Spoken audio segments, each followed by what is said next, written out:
You made one appearance also for WCW. How come that never took off? Well, the only appearance is they just called me in to do the one show. They called me to come over there when we were getting the AWF going, Right. and I think we had a lot of potential to get the AWF going because I think we had a great group of wrestlers, and we were doing some good things, Sergeant Slaughter and myself, and if you could get a company going, you could have paid big benefits. I think you worked Jeff Jarrett too when you were there. The one Yeah, time. yeah. What were your memories of working with Jeff? Jeff is a good worker.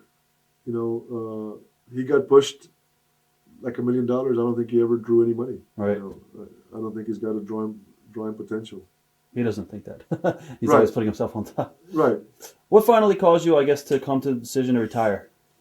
The fact that the money that I was making at the end, the position I had, just wasn't worth it. I had 3 kids. I just felt my family was more important at the time, and I was lucky that I had not blown my money. I did good with my money, and I could get away. All right. What have you been doing since wrestling? Uh, well, after I did the AWF, I started becoming. I didn't do anything for 2 years, and then I became a substitute teacher, and I've been teaching for 9 years now. I have a teaching degree, and we opened up a hair salon that we've had for 10 years. Wow. Do your students recognize you and stuff like that? And how do you handle all that? They know who I am, All right. because the parents know who I am. The kids weren't even born in '93. How did you find out that you were being inducted to the Hall of Fame? And whose idea was it for Sean to induct you?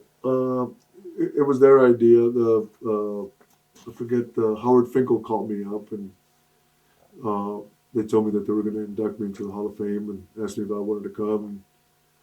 And they told me it was a pretty good payday. So Right. at the time, I only cared about the payday because I hadn't gotten back to do anything since I did the commentating, the Spanish commentating for them.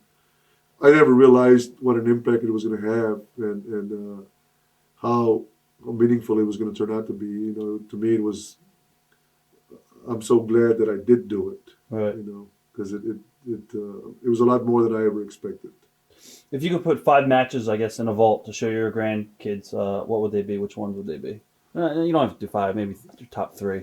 Probably my match against Nick Bockwinkel in Houston when we went an hour Broadway with a great crowd there. All my family was there. Pretty much, Don Morocco and I had some great matches. Tag team matches. Me and the model Rick Martel, we had our matches against the Islanders that were unbelievable. And the cage match, tops it all that I had with Greg Valentine Oh, yeah. That was... when I took the belt away from him. Looking back, do you have any regrets?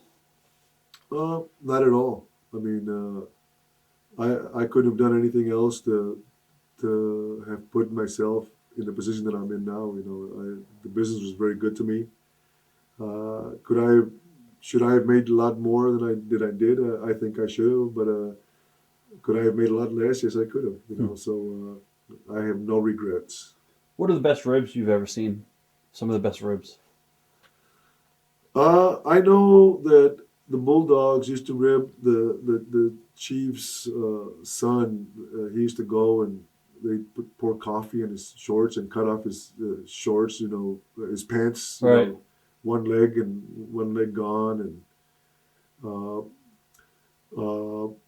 some pretty bad ribs that I heard of. I wasn't there, but the Freebirds, one of the Freebirds, the smaller one, Buddy Roberts? Buddy Roberts, I heard that this guy had asthma, and they put like laughing gas, and guy almost died. There are some serious ribs. When Jerry Lawler, the King, I think it was, I'm not sure, but I think it was Fuji who Shit in his crown. shit in his crown. Wow. How come you never had a big run in Mexico? Again, I think that I had such a good run here. once I left the WWF, I hated being on the road. I mean, I didn't want to go.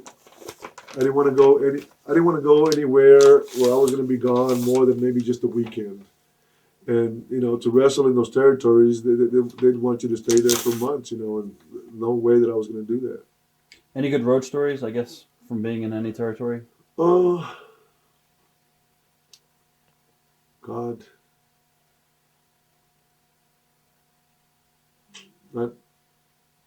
Not really. I mean, we had a lot of fun. Right. I mean, it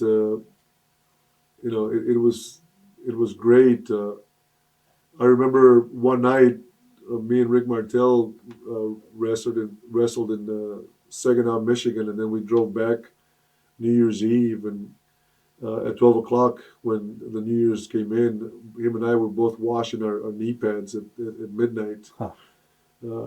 We'd get up in the mornings and we'd say, "Here goes the robots." We were like robots, just going from one town to another. They'd wake us up in the morning, so we made sure we'd get on the first flight. But I mean, I wrestled in Egypt and went to see the pyramids and rode the camels in around the pyramids, and we were lucky that we were able to travel in a lot of different parts of the world and meet a lot of different people, and those are memories that'll last forever. Are you surprised that guys like Ric Flair are still on top? Well, I'm surprised that he's still wrestling. Right. I'm surprised that he wasn't smart enough to. I mean, he made a lot more money than I did. Huh. But he got divorced a couple times. I know that he's not in the position that I'm in. All right. I mean, he has to wrestle. I don't have to wrestle anymore. Would you ever want to go back and be an agent? No. No. Okay. No, I'd have to be on the road again. Yeah. Do you miss the road at all or no? Nope. Okay. I still do independent shows. I do 2-3 a month. Right. And I'm totally happy with that. I love the business. I enjoy getting in the ring, and I tell my wife, as long as the fans don't start saying that I'm an old fart, as long as they still appreciate me stepping into the ring, I'm going to keep doing it. I really enjoy it. I think I'm good at what I do, and it's always great to work up a good sweat. What do you think is wrong with the business today? Do you think it's just a lack of kayfabe and all that, or? Well, Vince totally exposed the business. It's a completely different business. It's a business that I don't think will ever go back. People keep talking about the fact that the way we do it works. It does work, but you don't have the workers that you had years past. So it'll never be the same. It'll never be the same. Because Vince runs a completely different business. You don't have a good guy and a bad guy. You be good one day and bad one day. The guys that are there, very seldom does the Undertaker get to work with somebody who's a good worker, or Shawn Michaels. They're in there with guys that don't know what they're doing, and it's impossible for one guy to carry a match that has to go more than 5 minutes. You can carry it, but it's not the same. When you used to have guys that could go for an hour and then keep the people on their feet, up and down, and believed it. Nobody believes what goes on now. They believe the stories that, the interviews and the soap operas that they do with the interviews. But, the guys that do the interviews don't do it from their heart.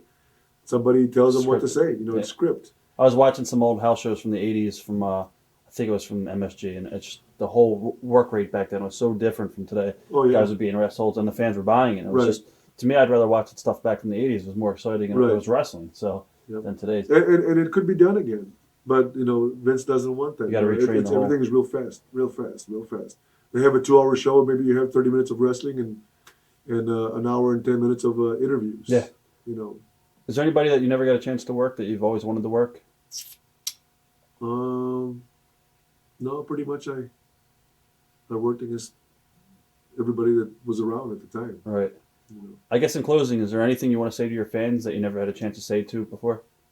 I just want to thank the fans for supporting me all these years, because whether I was pushed the way I should have been pushed, I think I could have been pushed a lot better than I did. No matter where I went, the fans were always there. I mean, the fans always got behind me because they knew that when I stepped into the ring, I was going to give them everything. And because of the fans, I am in a position that I am in today where I really don't have to wrestle. I saved my money. I took care of my family, and I believe that I owe it all to my fans because the fans are the ones that paid the tickets. And I'm very grateful, and I enjoy coming out to do small shows now and getting to meet the fans close up and answer questions that they have. Arriba! Watch thousands of exclusive shoot interviews right now on TitleMatchNetwork.com.